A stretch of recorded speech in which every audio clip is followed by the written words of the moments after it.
تعالى كنا عسى ما يكيبوا كل شيء بس يارتو وستو سوسو وقال كسنة توستورا يمكن واحد ستو سوسو كل دونا عارفونك أو هالكي شيء بس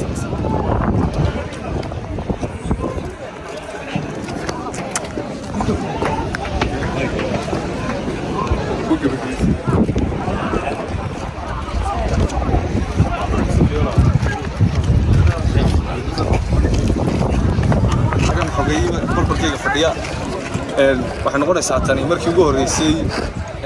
adkariin oo maayira in badan garoonka soo qayb galay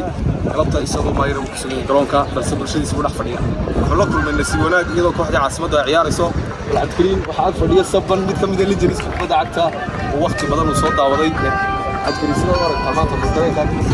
yaa la ilaaha illa soo koobi karaya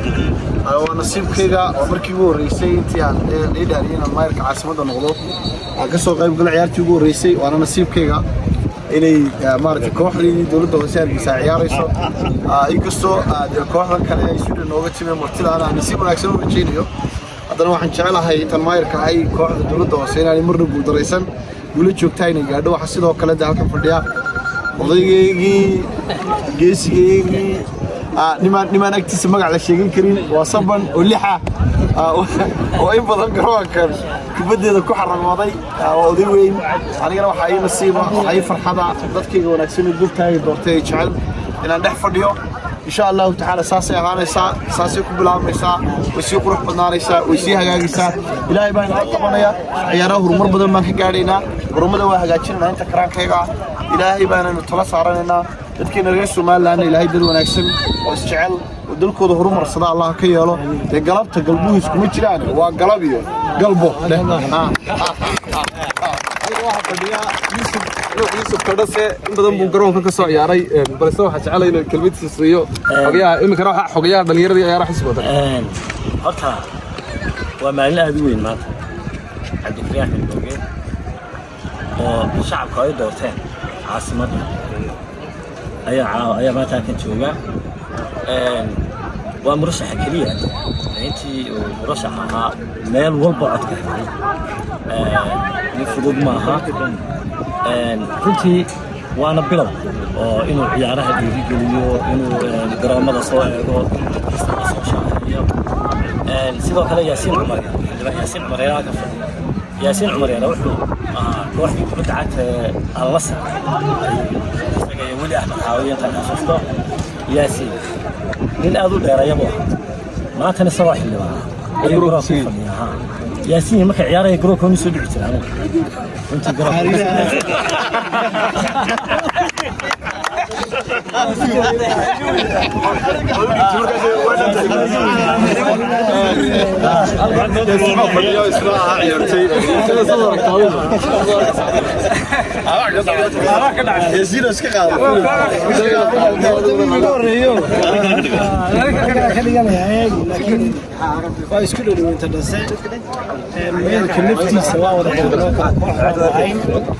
دون عفمات كان مغالي عمل كوست كبير وانا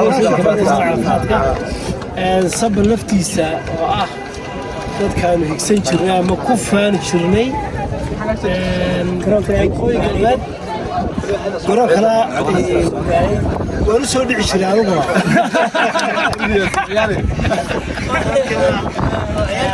ciyaarihii gobolada waxaan xasuustaa maalin anigu laakiin walaalkay faad blor baa yimiyo halkan bay xabada kaga dhacday waqtigaas marka waa naga nasiib badan yihiin anagu 19 markaan halkan ku ciyaaraynay iyo maantu way kala qurux badan yihiin aad baan u kala nasiib badan tahay inuu maayarkiini idin dhex fadhiyo oo VIP iyo waxba aan tigine dadkiisa soo dhex fadhiisto xildhibaanadiinu idinka soo dhex fadhiistaan halkaan anagu waxaan qabnaa inay halkan ka fiican tahay waa la istakooraya meelaha kale dadka madaxda waa la takooraa laakiin ma jecli takoorka aad iyo aad baa mahadsantihiin si fiican baa noo soo saban baa halkan fadhiya oo waa la jeliskii soo maray isaguna kelmadiisa inuu yiraahdo sharaf u tahay halkan la fadhiyo waxaan sharafayaa in aan la fadhiyo maayarkii magaalada ويجي سوق قاري كبدة كروك حق دمك سوق جلس قال لك عيارنا داوين شيء سيدا نوع عيارنا أنا قدر دبي 5 6 كي جوا 5 كي جوا أنا 6 بانها كروك واحد كل عيار شيء رفع وشيء مكبوي شرين ما أنت نسيب ليه ما دام وفروض ويشي يالله وإنه كسي بدين دونا إن شاء الله كروك روح لقطنا كروك عالمية ما يركك شقين دونا وما تنتهي السلام عليكم ورحمة الله